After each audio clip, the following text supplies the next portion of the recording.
நான் எப்போயும் சொல்வேன் பேக்கிங்கிறது ஒரு தெரப்பி மாதிரின்னு. ஸோ பேக்கிங் மூலமாகவே ஏன் நம்ம ஒரு இமோஷனல் சப்போர்ட் கொடுக்கக்கூடாதுன்னு ஒரு சின்ன ஒரு ஐடியா தான். நிறைய நாள் நம்ம சிரிச்சிட்ருப்போம் வெளியில், ஆனால் உள்ளே கஷ்டப்பட்டுட்டு இருக்கலாம். அந்த கஷ்டத்தை யார்கிட்டையும் காட்டக்கூடாதுன்னு நினைப்போம். அதே மாதிரி நம்மளை சுற்றி இருக்கவங்களும் அதே மனநிலையிலையும் இருக்கலாம், வாய்ப்பு இருக்கு இல்லையா?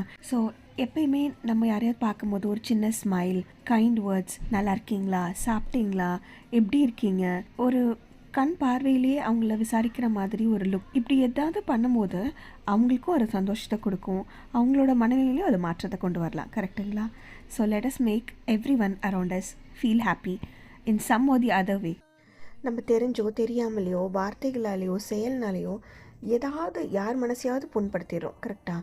ஸோ நம்மளால் முடிஞ்சது செஞ்சு அவங்க மனசுலேயும் கொஞ்சம் நிம்மதியையும் அவங்க முகத்தில் கொஞ்சம் சிரிப்பையும் கொண்டு வர்றதுக்கு நம்மளால் முடிஞ்ச முயற்சியை செய்யலாம். Okay, happy baking and happy eating two.